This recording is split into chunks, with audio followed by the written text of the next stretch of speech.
Welcome everyone to more fun Linux stuff here on this channel. Embarrassingly parallel epic thread ripping shell scripting, yes, no kidding. In a previous video we wrote our fancy little data bot AI for testing Linux updates, and that so far was running serially for, I can show you that. Let's svn cat mail updates. And so for all of the stuff, of course, just as the usual, you shell script stuff as an administrator or developer. You start with stuff. This is also why, yes, it's low tech and not so fast and stuff, but certainly less error prone and faster to write.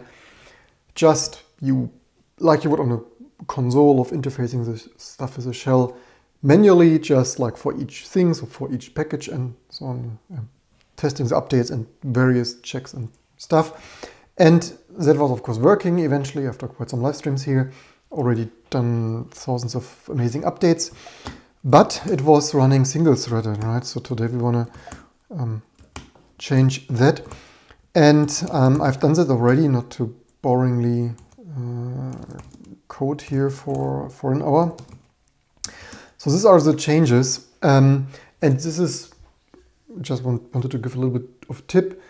You can do multi-threading, multi-process, embarrassingly parallel use of modern multi-core systems, even in shell, I mean sure also in Python and so on, certainly C++ and Rust, but even freaking shell script, right? So the changes are relatively light, and instead of just linearly for each packages, we create a new function check package, obviously, a little bit some local variables because why not? And then the embarrassingly parallel part, simply here, simply with job control. And so for all packages, also it changes a little bit. If you for debugging want to supply an argument, you can do this now too. And so what we do here, so if the only little tricky part is, so for all packages, check package $x, actually theoretically, you know what, let's quickly, one last thing, let's just rename that. I prefer, you can use X. Why did I use X? I prefer short stuff in shell, but I usually prefer like a single letter of what it is. So that would be P for package instead of X in my opinion. Just we could also package that, but whatever.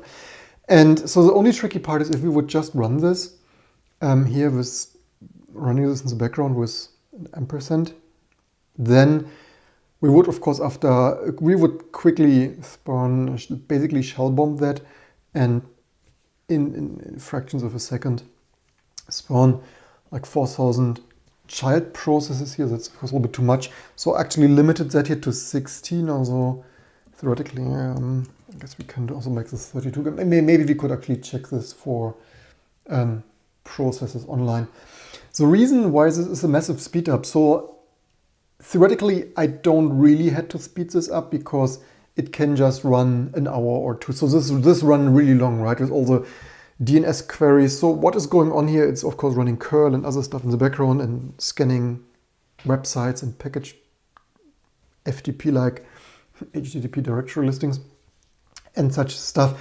And all that is quite slow, right? Even on certainly at the Voda fails Doxer stuff that we have in the office, or even if you have a fiber line, DNS query, hey, tell me what is the IP address of that, HTTP connect, potentially even TLS or multiple unchecked and stuff. So each of these packages takes seconds plus potentially test building that, right? So that run, I think even it does, probably if you run this on a decade-old AMD Phenom, it is probably as slow as on an epic thread-ripping Ryzen. And the reason I optimized this a little bit is it's running on a Ryzen 3950X, and it increasingly kept the server node on because we suspend our server nodes for energy efficiency, right? Here, with this ongoing war and Fridays for Future. So we obviously want to save as much energy as possible. And even a decade-old Phenom is mostly idling, right? So with all the DNS queries of, hey, DNS servers, everything adds up, takes seconds. So 99.99% this stuff was idling, right? So, I mean, theoretically, we don't even need like max jobs 32 of threads. We kind of could make this 320 or something. So this reduces the time from waiting for hours of running within like 30 minutes for 4,000 packages, obviously, or so, and cutting the time from 2 to 3 hours or something down to less than 36 seconds or something of that sort. And the only tricky thing is not to shell bomb with child processes. The stuff I have a little bit, so we can remove this. This was for debugging. This was just debugging testing. So the only tricky thing here, or advanced thing, is I wait here for the child background job processes here of our main shell script to be below 32 or max jobs here. So wait jobs -p for the shell to list all those process IDs of all the background jobs and word count them with word count -v here. So if those jobs less than wait a second. Wait. So until that is less than like 32, do waiting for background jobs sleep 1. And sure, in Rust you could do this a little bit more efficiently, but that certainly does. Worst case, we waste a second of waiting. So this is as simple. Also at the end, initially I didn't wait. So what happens the first time I run this after debugging and stuff? The server suspended with all those 32 background jobs still running. So at the end we also need to wait for that. So theoretically, theoretically we could actually make this a function of wait for job something. It's not repeating that code here. Anyway, just wanted to share that you even with shell scripting, and there is also no point to write this in Rust and stuff. I tried 15 years ago to write this package update scanning stuff in C++, and it was a complete fail because 15 years ago we thought, like dynamic duck typing of shells, like low tech, and let's try C++ for like static typing, avoiding bugs, but no, it didn't avoid bugs. It only creates that segmentation for sporadic stuff. So we tried that 50. It was an experiment, and sometimes you need to experiment, right, to make a reality check of how amazing. Always like, static typing and this and that's like at the end it's like not worth it, because let's be honest, shells rarely segmentation fault. If a shell segmentation fault, then you have a real bug there. And so using shell as dynamic scripting language actually quite some fine thing. I'm not ashamed about that. Let's remove that here just in case. So if we run this, so I just changed this here, and as you see, this stuff is just hammering away. This curl stuff, it's a little bit of running curls, so we theoretically could filter this away. Although in my opinion, there's not really that much. Sure, I mean, nobody looks at this, right? It runs daily in the background, it's scanning the internet for package updates. And you can imagine, right? Single threaded in waiting for each DNS query and server response, and it's like, by the way, test builds or something. How epic thread ripping this is, hammering away on the updates. And again, but even at home, as I said initially, it wasn't that necessary, but saving oil and wind and solar and saving electrons even, it's certainly a nice thing to, and you have the results faster, right? Instead of waiting 4 or 5 hours for 4,000 packages, you eventually get the results faster. Let's see, we will see in the future how reliable that is. What we could do is, I only wanted to share this, right? I mean, it's super simple. Sure, there are extremely advanced stuff you obviously don't want to write applications in shell, right? I'm not saying you want to write a 3D game engine or stuff. That is certainly, shell is way too limited, and for that, and no low-level memory access stuff and so on. But for this kind of stuff, I'm pretty happy with this stuff. Maybe I should means theoretically maybe we should filter the output there a little bit more to better see what's going on, because I see there at times build packages. So if you, I mean, as I said, it's running nightly, so yeah, YOLO, whatever, who cares about the output. All right, so the only thing is what I noticed, I wanted to mention that you also learn something else, because I usually in our projects at Exacode, which also T2 and stuff, right? Usually I use like this kind of shell scripting for test suits, and there also with job control I noticed this bash is outputting there some job status that is a little bit annoying, like let's sleep 5 there. So it's always outputting this, and it's also let's jobs p and wait, or just wait. It's for all those job things. Yeah, if we would do that faster, let's try that again. So all these job control messages. Oops. Ah, okay. Actually, it would wait for probably. That is interesting. Yeah, so this is done. So I didn't check it this week, but I checked it last year, and I found no ways for Bash to disable this annoying job control stuff. That is not for this stuff. It totally doesn't matter, but for our test suite stuff, it was super annoying. Like if you have hundreds, if not thousands of tests for your commercial high quality products, it's super annoying. You run the test suite and you have all this job control messages there. And so for that, I switched to ZSH. I'm in general not the biggest fan of ZSH, but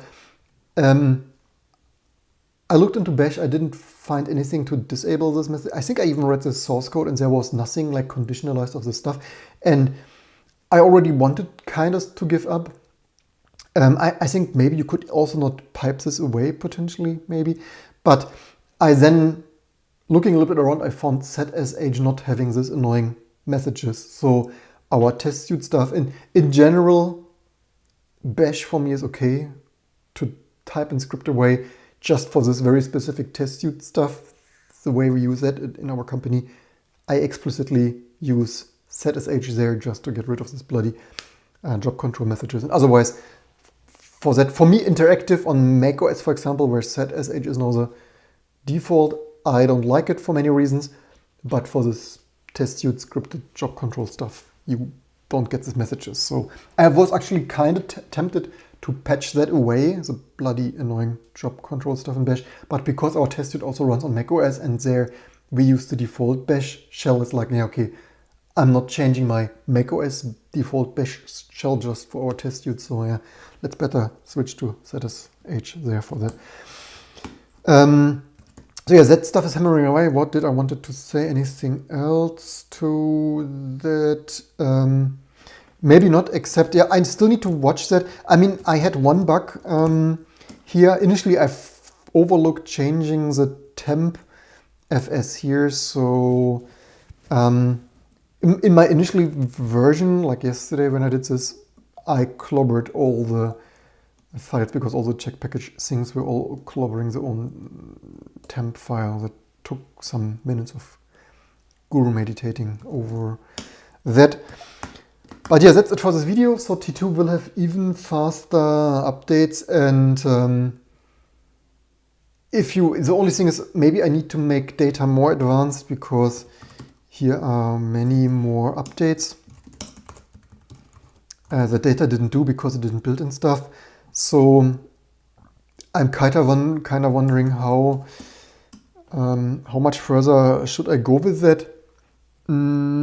Either we could simply update all of this. So maybe we could, currently I only commit KDE and GNOME and Mate and XFCE when it doesn't build, because YOLO, whatever desktop package doesn't have it.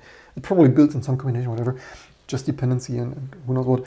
But it's a little bit annoying that, I mean, data committed to the state thousands of updates, as that is so totally amazing. I'm only wondering, so we need to advance this further, and maybe I still have to write some additional checks, but I'm somewhat tempted to change this to not only commit GNOME, KDE, mate and XFCE, but also any other package as long as it downloads, so because some of this stuff doesn't just download because other changes to the download stuff, or if patches apply. Previous videos, right, we auto delete hotfix patches, but I'm somewhat tempted to auto commit everything with an untested mark, because for the most part humans would do the same. It would, maybe there's just a dependency missing of some sort or some new package, so anything automated of all the metadata is for me better than nothing. And if some combination doesn't build, it anyway needs human interaction, and that can be done later. But anyway, leave in the comments below what you think. I hope you liked this. Embarrassingly, yeah, you see how much it has, like, yeah, over curl. It's like, yeah, this is exactly, and I mean, sure, this is still, if it were not for other, do we not have btop here? Interesting. Although actually the load is not too bad, 14.50 or whatever it was, because we have some tests running. What now? Interesting. Maybe that probably just failed, or let's see. Yeah, but if we are in the moment not test building our HuffBuzz, it's just, wow, they just updated. Yeah, and this is exactly why we also just, I think it just updated, what time? Yeah, so just sitting here, and it already hammered away of, like, yeah, you know, there's some Plasma updates, right, and HuffBuzz. And yeah, that is exactly, this was time very well invested, and we need more of this automation. So only, oh, wait a second, this libsoap, I think we need to revert that. However, did this? Yeah, that comes. I need some. Yeah, darn. This is only. Did we update this again? I guess so. 30s. Yeah, unfortunately. That is only because that is a libsoap. We have 3 package. Oh, this is also a tiny little bit of stuff. I slightly wonder how that happened. So, anyway. That's it for this video. We have some other updates probably to do manually. I cut it here. If you like this, don't forget to share, like, and subscribe. And maybe I go live for another 15 minutes of manual updating if you want to have an overview what is new in the open source world, because maybe quickly going through dozens of copy and pasting what other packages are new there. So if you are into that kind of Linux package stuff, see you in 5 minutes. Otherwise, see you next time for other